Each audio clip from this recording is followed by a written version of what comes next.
Bonjour à tous, bienvenue sur l'Informateur, c'est Marwan. Aujourd'hui, je suis très heureux de réaliser cette interview et je me trouve donc aux côtés de Gary Chatuan, ancien joueur professionnel de basketball. Pour réaliser cette interview, on est à Lille, dans les vestiaires du gymnase de la salle de basket de Lille. Gary, première question toute simple, présente-toi. Bonjour à tous, moi c'est Gary Chatuan, ancien joueur pro, j'ai 42 ans, j'ai commencé le basket à l'âge de 15 ans et du coup je suis arrivé en métropole à 17 ans et depuis je suis ma carrière de pro. Et cette année j'ai décidé de jouer en National 3 car je veux voir ailleurs et atteindre d'autres objectifs, quoi. Très bien, merci Gary. Donc à présent, j'aimerais qu'on s'intéresse à une question un peu plus personnelle qui va être liée à toi et à tes origines. On sait que tu es né en Guadeloupe, donc la Guadeloupe qui fait partie des Antilles. Ouais. Donc quel est ton regard sur le basket guadeloupéen et plus largement même sur le basket antillais en général? Mon regard envers le basket guadeloupéen, déjà à l'époque c'était très difficile d'arriver en métropole, d'aller aux États-Unis parce que le basket c'était pas ouvert. On va dire au monde, c'était pas ouvert, les Antilles, c'était un peu fermé. Maintenant, avec tous les joueurs, Michael Gelabal, Florent Pietrus, Michael Pietrus, tout ça, ils ont ouvert la voie et du coup, maintenant, il y a beaucoup de joueurs qui veulent venir en métropole, aller aux États-Unis et on a beaucoup de pépites en Guadeloupe. Et il y a beaucoup de clubs qui ils oublient d'aller là-bas pour recruter des joueurs, mais on a beaucoup de pépites en Guadeloupe. Et pour moi, le basket guadeloupéen, c'est un basket de haut niveau. Moi, je connais beaucoup de joueurs qui ont pas pu venir en métropole pour tenter leur chance. C'était des joueurs encore plus forts que moi et ils n'ont pas eu cette chance. Moi, j'ai eu cette chance et je continue à avoir cette chance-là de jouer même à 42 ans. Mais pour moi, le basket guadeloupéen, c'est un des plus grands baskets au monde. Donc tu penses qu'il est un peu, il est pas assez, du moins pas assez exploité? Ouais, pas assez exploité. On a beaucoup de joueurs, on a beaucoup de jeunes de talent. Et pour moi, c'est pas assez exploité. Il n'y a pas assez comme ici, il y a beaucoup de centres de formation. Pour moi, en Guadeloupe, il n'y a pas assez de centres de formation Qui permettent d'accéder au plus haut niveau pour avoir plus de recruteurs, quoi. Ok, très bien. C'est très intéressant. Je trouve que c'est important de mettre la lumière sur ça parce qu'on sait que le basket guadeloupéen, comme tu as dit, il y a beaucoup de joueurs qui ont eu la chance d'être sortis. Mais si vous êtes sorti de la Guadeloupe pour pouvoir réussir à faire votre carrière en métropole, c'est parce que, comme tu l'as dit, du coup, le vivier doit être immense. Donc, je trouvais que c'était intéressant de mettre la lumière sur le basket guadeloupéen. À présent, j'aimerais savoir, déjà un petit rappel des faits pour les spectateurs. Donc, Gary Chatuan n'est pas n'importe quel joueur, parce que voilà, il a fait toute sa carrière en Pro A, en Pro B, mais c'est, mesdames et messieurs, le deuxième meilleur marqueur de l'histoire de la Pro B que j'ai face à moi. Tu étais le meilleur marqueur de l'histoire de la Pro B, mais tu as été dépassé il y a peu de temps. Donc, j'aimerais savoir une question, pareil, un peu plus personnelle, savoir qu'est-ce que ça fait pour toi d'être le deuxième meilleur marqueur de l'histoire, de toute l'histoire de la Pro B? Ça fait plaisir parce que tu dis un jeune qui sort de la brousse aux Antilles et la Guadeloupe à Sainte-Rose, qui devient deuxième meilleur marqueur de la Pro B. Franchement, ça fait vraiment plaisir. En plus, le premier, c'est mon pote, Charles. Oui, Charles, c'est mon frère. Et ça fait vraiment plaisir parce que je me suis bagarré, j'ai jamais lâché. Je suis arrivé à Brest, c'était difficile et mes parents étaient loin de moi, c'était difficile et j'ai jamais lâché. Donc ça fait toujours plaisir. Et je me dis ça va rester, ça va ouvrir la voie pour d'autres jeunes et ça fait plaisir. Franchement, je suis content. Voilà, puis surtout, c'est quelque chose d'historique. Tu as marqué l'histoire, clairement. Ouais, et ton nom restera gravé à jamais. Ouais, c'est ça. J'ai marqué l'histoire et il y aura toujours le nom Chatuan Gary. Et ça fait plaisir pour les Antilles, ça fait plaisir pour la famille. Donc déjà, je tenais à te féliciter, du coup. Je tenais à profiter de cette interview pour te féliciter parce que c'est quand même quelque chose de fou que tu as réalisé et de très fort. Après, c'est sûr, c'est une carrière comme ça, c'est difficile. Il y a des hauts, il y a des bas. Et j'aimerais dire aux jeunes qui veulent venir en métropole d'être fort dans la tête parce que il y a toujours des gens qui vont vouloir te rabaisser, te dire t'as pas ce niveau.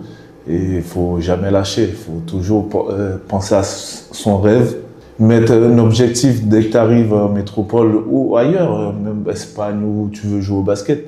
Tu arrives et tu as un objectif, tu dis dans ta tête, ouais, je veux ça, je vais y arriver et croire à tes rêves, quoi. Ouais, c'est le message en tout cas que tu aurais à faire passer aux jeunes qui veulent se lancer dans le basket. Ouais, c'est ça.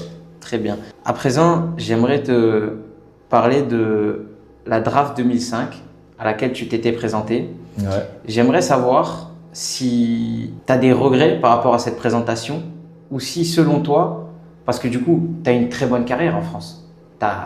On l'a dit, tu as joué toute ta carrière en Pro A, en Pro B, mais tu as même été du coup le deuxième meilleur marqueur d'histoire de la Pro B.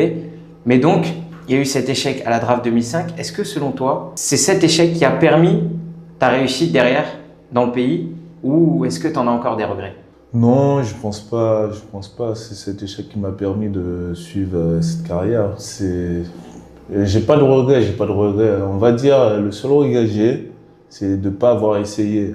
C'est juste ça. J'avais le camp à Dallas. 2 semaines avant, je me suis fait mal au genou. Du coup, j'étais obligé de me faire opérer et j'ai pas pu essayer. Mais après, j'ai pas de regrets parce que je dis, tout est écrit. C'est que je devais pas être là-bas, et c'est comme ça.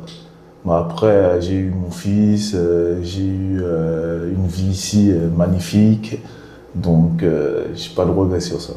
À présent, donc, tu joues en National 3 à Lille.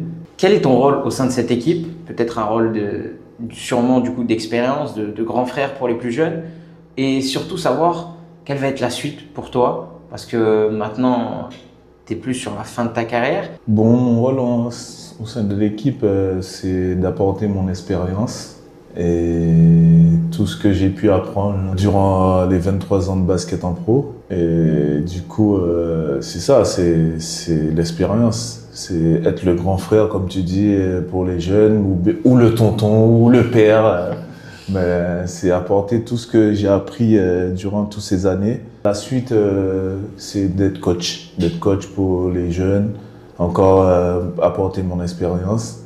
Et pourquoi pas retourner aux Antilles pour montrer tout ce que j'ai appris aussi durant toutes ces années.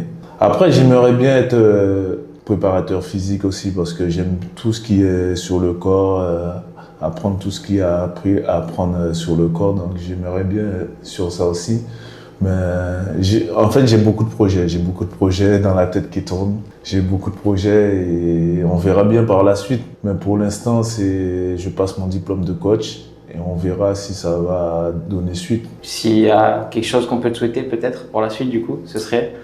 Pour la suite, c'est le meilleur pour la suite et gagner le championnat avec Lille, c'est déjà ça. C'est mon objectif. Je suis arrivé ici, ils m'ont proposé, le coach il m'a appelé pendant l'été, il m'a dit Gary, tu fais quoi? Est-ce que tu continues en pro? J'ai dit je vais réfléchir, il m'a rappelé au mois d'août et j'ai dit pourquoi pas et l'objectif c'est de faire monter Lille en National 2 et pour l'instant on est à 9 victoires de suite et j'aimerais bien faire le club monter en National 2 avant d'arrêter. Voilà, on va suivre ça avec attention et j'espère donc que ça va être réalisé. J'espère vraiment que tu vas pouvoir réaliser cet objectif et même tes objectifs personnels en tant que coach, peut-être même préparateur physique. Je l'espère vraiment de tout mon cœur. À présent, c'est un concept que vous allez avoir l'habitude de voir sur la chaîne. Donc, 5 questions courtes, 5 réponses très courtes. Voilà, je vais te poser des questions plutôt simples qui vont être très courtes et je voudrais des réponses pareilles. Ça va être très simple. Court. Ok, t'es prêt Gary? Ouais. Donc, première question, quel est le joueur qui t'a le plus inspiré? Kobe. Ok. Kobe Bryant. LeBron ou Jordan? Jordan. Pour gagner un match, il faut marquer plus de points que l'adversaire ou en encaisser moins? En encaisser moins. Ton pire et ton meilleur souvenir dans ta carrière? Ma blessure au genou. Et le meilleur? La montée en pro avec le Portel. Et le meilleur joueur avec lequel tu as évolué? Il y en a plein. Hein. Faut pas que je fasse l'erreur. T'es jaloux. Jackie Donaldson. Très bien. Donc, ça a été cité. Ceux qui n'ont pas été cités, vous pourrez vous en prendre directement à Gary. Je plaisante, Ouais, je plaisante. non, mais il y en a plein, il y en a plein. Après, je il y en plaisante. a plein. Du coup, on arrive à la fin de cette interview et ça, c'est les spectateurs en sont habitués avec notre média, l'informateur. C'est quelque chose qui est à chaque fin d'interview. Je laisse la parole à l'invité pour conclure l'interview. C'est toi qui décides comment la finir. Tu peux dire un mot, une phrase, une citation. La précédente invitée a choisi une citation. Ouais. Voilà, tu peux la finir comme tu le souhaites. À toi la parole, Gary. Bon, moi, je vais juste dire croire en vos rêves et Tchemberet Pamoli. Petit duet. Très bien, merci Gary. Merci à tous d'avoir suivi cette interview. N'hésitez pas à suivre Gary. On mettra ses réseaux en description. Je crois en plus que tu as une chaîne Twitch, je crois, si je dis pas de bêtises. Ouais. Voilà. Donc on mettra ses réseaux en description. N'hésitez pas à suivre aussi, du coup, si Merci. il va réussir ses objectifs. Moi, j'y crois. Et je voulais surtout remercier Gary parce qu'il nous a accueillis dignement, de la meilleure des manières, à Lille. Voilà. On a bravé le froid pour venir te voir.